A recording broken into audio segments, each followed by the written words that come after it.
Greetings YouTube and welcome to Bubble Hearthing, your righteous retreat to some casual Hearthstone. And unfortunately this wasn't going to be a pack opening, it still is, but for some reason I didn't actually record my microphone, so it just has the normal in-game music, which you probably aren't hearing now because I'm recording over that. Ta-da! Okay, so you see I'm going to open 9 packs there, and instead of just kind of narrating myself opening packs, which is kind of silly, I thought I'd just go over a few little details here and there while you can watch me open some stuff. So, here we go. It's going to last about 5 minutes. Let's see what we can do. Little interesting facts that I picked up off the Liquid Hearth and just learning my own way. So, I'm sure we've all had a Frost Nova or a Blizzard or something hit us. And did you know that you can actually silence your frozen minion to kind of thaw them out?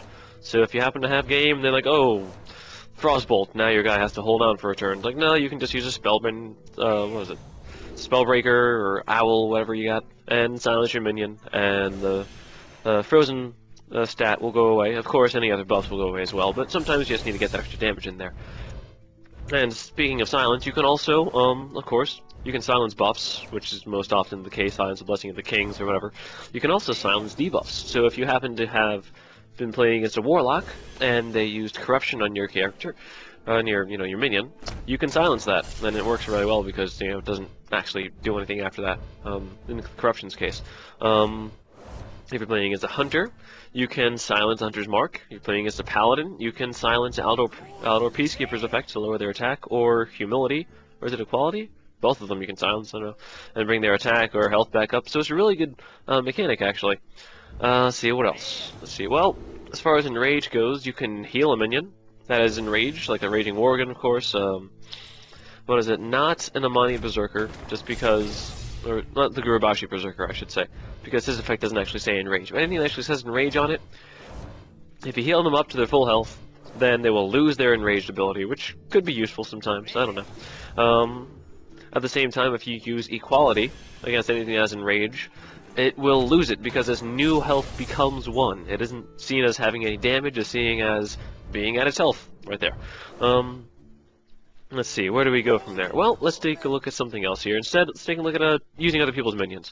So, a lot of effects that say return minion to their owner's hand or whatever to the controller. It should actually say return minions to the controller's hand. If you were to take control of an opponent's minion, say with Shadow Madness, for example, this is probably a very common way. The most common way is probably mind control. But you say you have a Shadow Madness, which is a great example.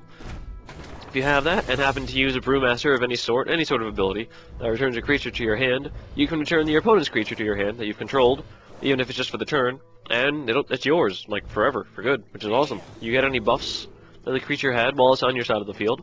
So if you have something like a, I don't know, pint-sized summoner, or a novice, not novice, I don't know, the little Sorcerer's Apprentice thing, then you'll get those buffs. So your spells will cost less, or your creatures will cost less, whatever that goes. And also, if you take control of a Harvest Golem and attack and the Golem dies, you will get the damage Golem. It will not go to your opponent, which is pretty awesome.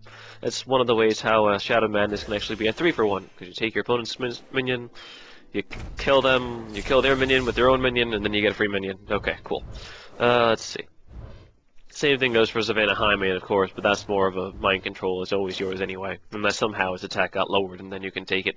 Anyway, let's see. Also with Shadow Madness, that actually gives the minion that you take charge, let's say. As opposed to like Cabal Shadow Priest and Mind Control, where they have Summoning Sickness, to draw a parallel to, Magic the Gathering, is what it's called there.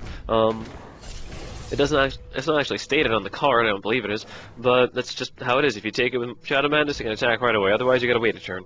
Of course, if you do Mind Control or Cabal Shadow Priest a creature with charge, then it can attack right away, regardless of what spell you use.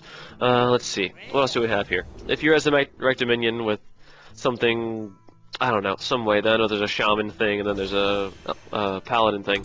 If you resurrect a minion that had a Divine Shield, even though it won't get his battle cry back, Divine Shield is just sort of like a static ability for it for some reason. So it will come back with it, and if it has charge, it can attack right away, which is pretty awesome. So let's see, we're getting towards the end of the video right here. Let's get a few more things in here. This is something that I really didn't know. If your opponent plays Millhouse Metastorm, and you play Lord Jaraxxus for free, of course, because your character has now changed, Millhouse Metastorm's effect does no longer work. So only as your Gul'dan will that actually happen. And then after that, once you become Lord Jiraxis, whole new set of mana. Whatever. Okay. So, I hope you enjoyed this, and until next time, this is Bubble Hearthing signing out.